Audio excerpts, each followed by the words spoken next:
What's up, y'all? What's up, y'all? Just tapping in, giving y'all a quick little video about something that I feel like all creatives go through. I want to start out by saying, if this is your first time to the channel, please like and subscribe. Also hit redautumnnyc.com for all services that I offer and the team offers. Please go check that out. We also have the shop online as well. Got some fire merch on there. You'll probably see me wear it in one of my videos. But anyway, Tone website coming soon. Just putting that together. But anyway, guys, I just want to talk about how, as a creative, sometimes we kind of let the world get the best of us. The misery, the anger, the fight for appreciation as a creative. And so I'm just here to sort of talk about different ways that you could really just, fight through that. Because at the end of the day, you have to go through it. That's what we have to understand. You have to go through it, and the ways in which you go through it is what really matters. You have to hit the bottom. Life is a cycle. There's ups, there's downs. And so you have to really recognize when you're getting ready to be on a downward slope and how to be comfortable so that you land at your bottom safely. Or even better, having certain systems so that you don't land further down than when the last time you landed. Because again, there's always going to be ups and downs. As a creative, there's always going to be a time where you're at your best and everything's firing off and you're getting the jobs that you want and the opportunities that you want. And there's just certain times where nothing is going to click. But you have to be able to come up with systems in order to sort of prevent that. And that's something that I'm really learning for myself. As of recently, like a lot of you guys, unemployment ended. And for some of us, it's a lot earlier than others.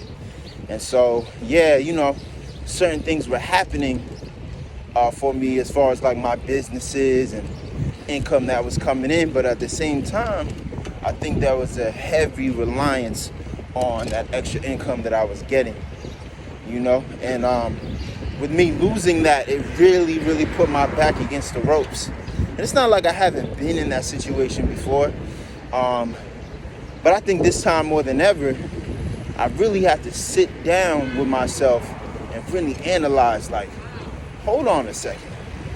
Why am I so used to such a low quality of life?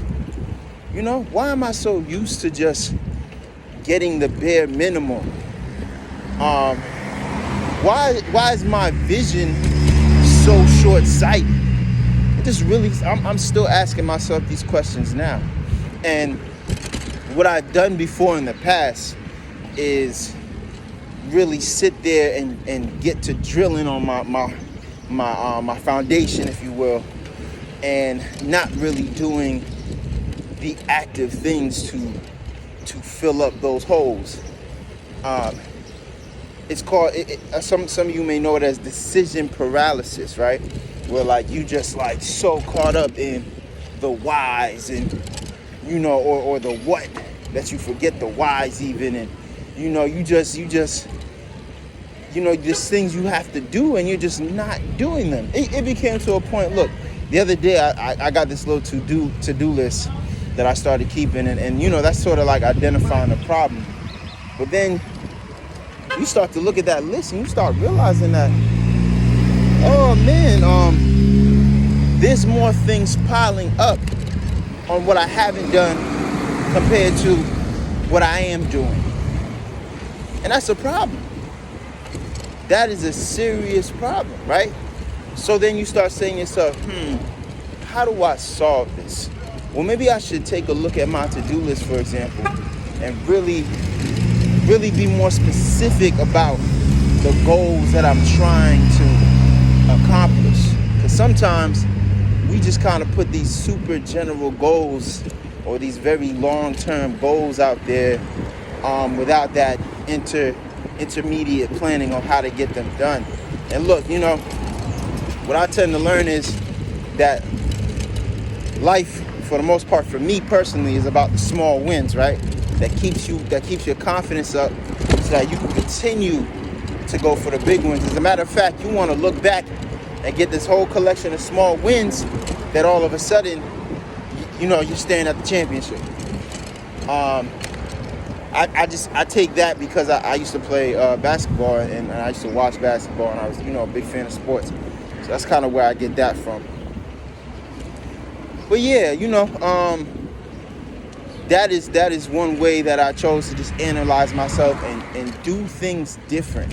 Even my spending habits, looking at my accounts and understanding, like, you know what, and I you know what, Binnie, you have a real fear of finance and money, only because I was not really brought up in a culture that had a very healthy, respect for money and finance and businessmen. They didn't really understand it.